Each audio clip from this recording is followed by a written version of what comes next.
Jean-Michel Apathy, Maxime Switek. Et plusieurs sujets nous ont fait réagir avec Jean-Michel ce midi. C'est pour ça que nous avons voulu entendre vos témoignages sur au moins 2 thèmes.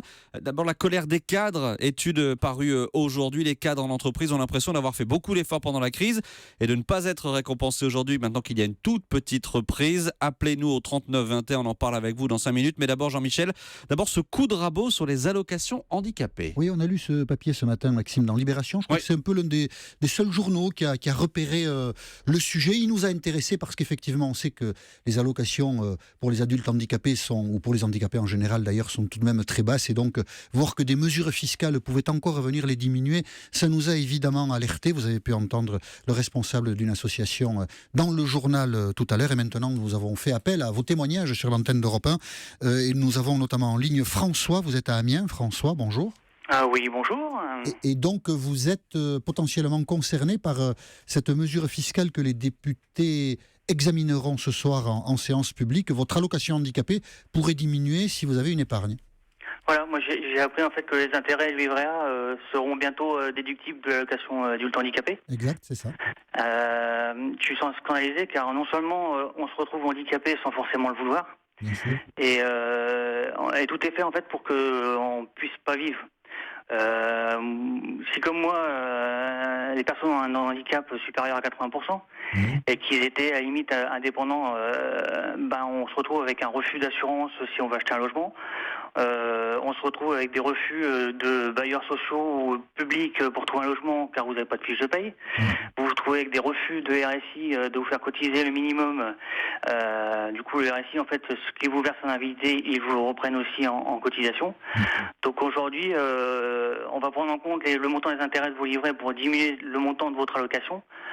Alors que vous avez réussi à mettre un peu d'argent de côté, et cet argent de côté, ça permet de payer tous les aléas, tous les imprévus qui sont liés à votre handicap. Et ça permet aussi, parce que quand on est handicapé, souvent les pensions d'invalidité sont versées à terme échu, c'est-à-dire au bout d'1 mois ou 3 mois. Donc pendant 3 mois, il faut que vous ayez un peu de trésorerie pour pouvoir payer vos loyers et vous nourrir. Vous avez un livret, le gouvernement, vous avez un peu d'épargne, vous, François? Vous avez un livret? Vous avez J'ai un livret A qui me permet de pouvoir avoir de l'avance sur la pension d'invalidité que je reçois au bout de 3 mois. Donc vous êtes directement concerné par la mesure si elle était approuvée par les députés ce soir et les sénateurs plus tard? Tout à fait. D'accord. Et donc vous avez signé la pétition? Je vais signer la pétition, oui. Vous allez la signer, voilà. Oui. Et vous étiez au courant? Vous étiez informé? Vous aviez Non, j'ai eu l'information ce matin. D'accord.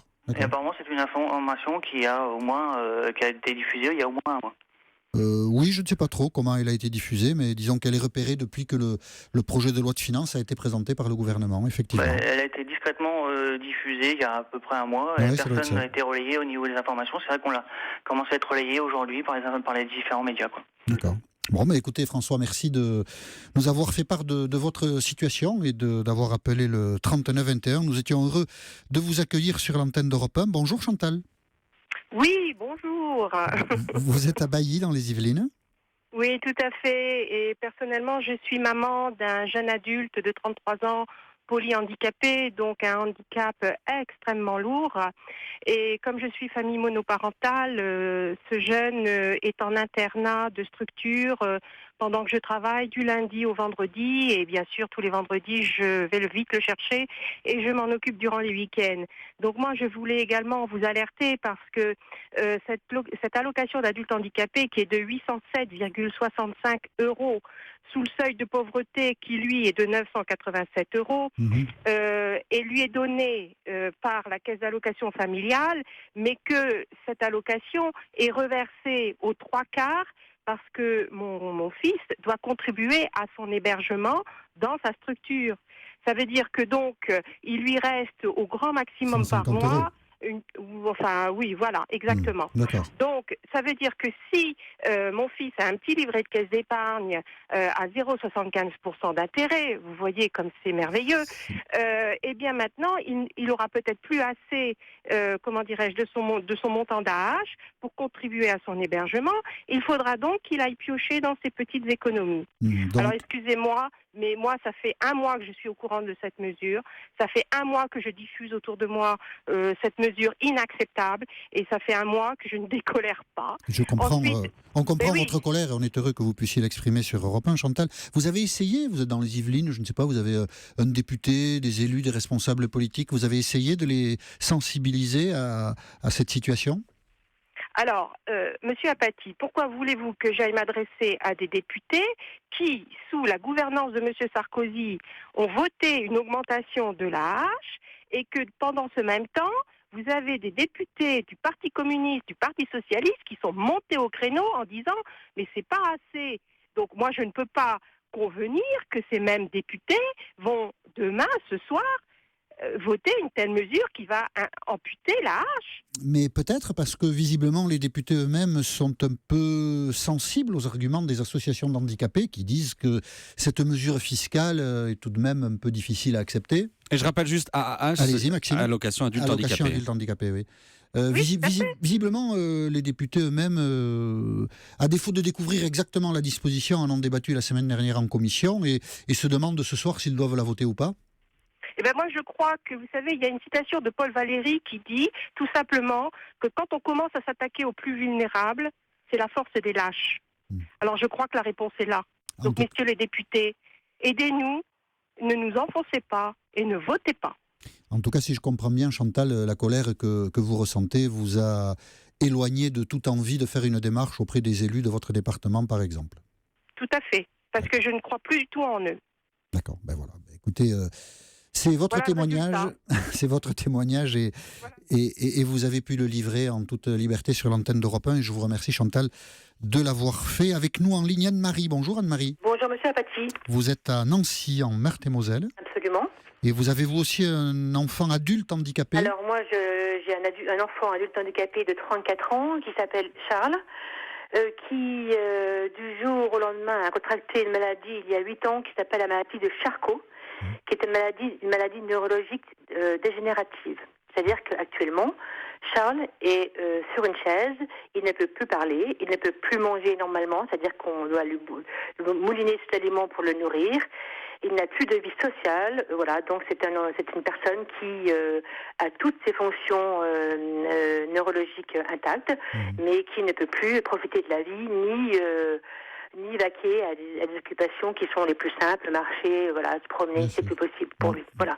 Donc sa vie, son pronostic vital est engagé, puisque ses fonctions respiratoires donc sont également en mauvais état et ne peuvent que se dégrader. D'accord, voilà. D'accord. Donc c'est une situation très difficile C'est une situation très très douloureuse. difficile que connaissent beaucoup de familles. Bien sûr. Et le problème, si vous voulez, c'est que ces personnes-là n'ont plus la parole et ne peuvent plus manifester. Donc moi, j'ai rejoint Chantal sur son argumentaire précédent, c'est-à-dire qu'elle a très bien résumé la situation.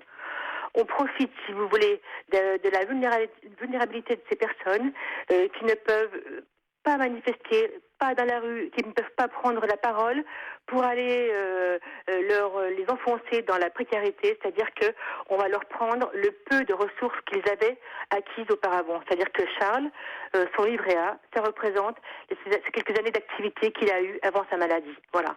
Et je ne conçois pas qu'on puisse attaquer, je veux dire, ces personnes, parce que c'est vraiment une attaque frontale qu'on fait vis-à-vis des personnes handicapées en leur prenant le peu qu'ils aient acquis. Voilà. Et ça paraît impensable que des députés qui connaissent, qui vivent quand même sur un train de vie, quand même, que la République leur offre, et c'est ainsi, puisqu'on a voté pour eux, c'est leur droit. Mais je pense que M. Hollande aussi, au lieu de se promener comme il le fait, devrait rester un peu sur terre et en France pour voir ce qui se passe au sein de son pays. Et de savoir quand même qu'on attaque frontalement quand même des personnes qui n'ont rien demandé et qui ont été atteintes par la maladie. Et toutes ces personnes-là, si vous voulez, ça représente quand même aussi des personnes qui vont voter, qui ne l'oublient pas. Parce que je pense que dans les votes, ça va se sentir énormément. Voilà. Et moi, je voulais vous dire aussi que je vais solliciter ma députée, Mme Chanès Thirouni, sur Nancy. Je vais lui écrire cet après-midi et je diffuserai au maximum cette information. Et s'il le faut, j'inciterai les parents, si vous voulez, des personnes handicapées à se réunir. On ne peut pas laisser passer une mesure comme celle-là. C'est impensable. Je pense que si le gouvernement est aux abois et qu'il ne sait plus trouver de l'argent, je pense qu'il est tombé sur la mauvaise pioche. Parce que je pense que les personnes auront assez de force malgré leur vulnérabilité, c'est-à-dire que les aidants, vous avez fait une émission il n'y a pas longtemps sur les aidants, sont très fragilisés. Mais sachez qu'ils auront assez de ressources pour quand même se mobiliser pour qu'une telle aberration ne passe pas. Voilà. C'est tout. On va pas, si vous voulez, je pense que c'est pas l'intérêt de polémiquer, c'est pas la peine. Voilà, on comprend le bon votre. sens peut l'emporter. Voilà, on va le souhaiter. On comprend votre colère, on mesure votre ressentiment, effectivement. S'en prendre, c'est le verbe que vous avez employé, à des populations qui ne peuvent pas se défendre, quelque chose d'inacceptable. Cette mesure a été proposée. Visiblement, elle a, même au sein de la majorité ou des parlementaires, suscité quelques discussions. Sera-t-elle votée ou pas ce soir?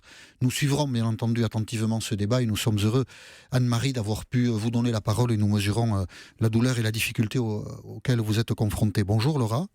Bonjour Jean-Michel. Bonjour à tous. Vous êtes à Lyon. Absolument. Et avez-vous aussi un enfant handicapé?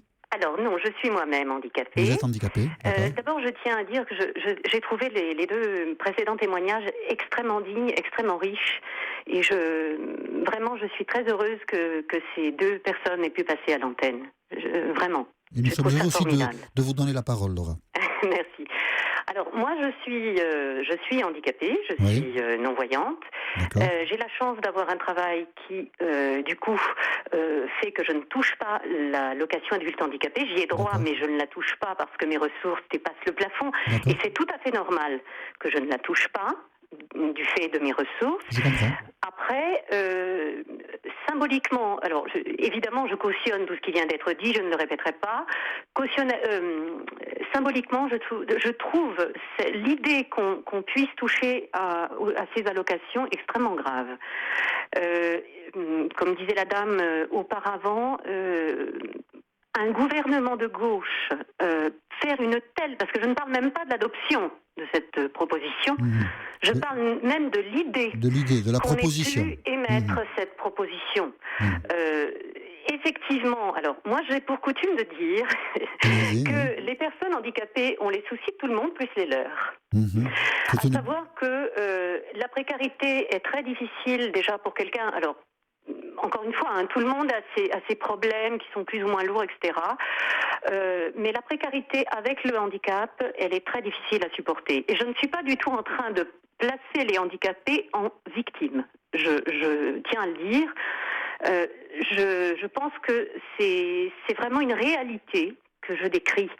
Et au lieu de favoriser, parce qu'on parle beaucoup de l'emploi des personnes handicapées actuellement, depuis 2005, M. Chirac, etc., mais il ne faut pas croire qu'il est plus facile, ce n'est pas parce que la question est publicitée qu'il est plus facile de trouver un emploi quand on est une personne handicapée. Je dirais même que c'est plus difficile qu'auparavant, en ce sens où les postes de travail, alors on ne peut pas faire de généralité parce que les handicaps sont très différents les uns des autres, mais en matière d'adaptation des postes de travail, on a à adapter des postes qui sont quand même de plus en plus complexes, du fait aussi de l'informatisation et des compétences informatiques qu'il faut avoir. Alors ça n'est pas un problème pour les acquérir, ces compétences, ça dépend, mais voilà.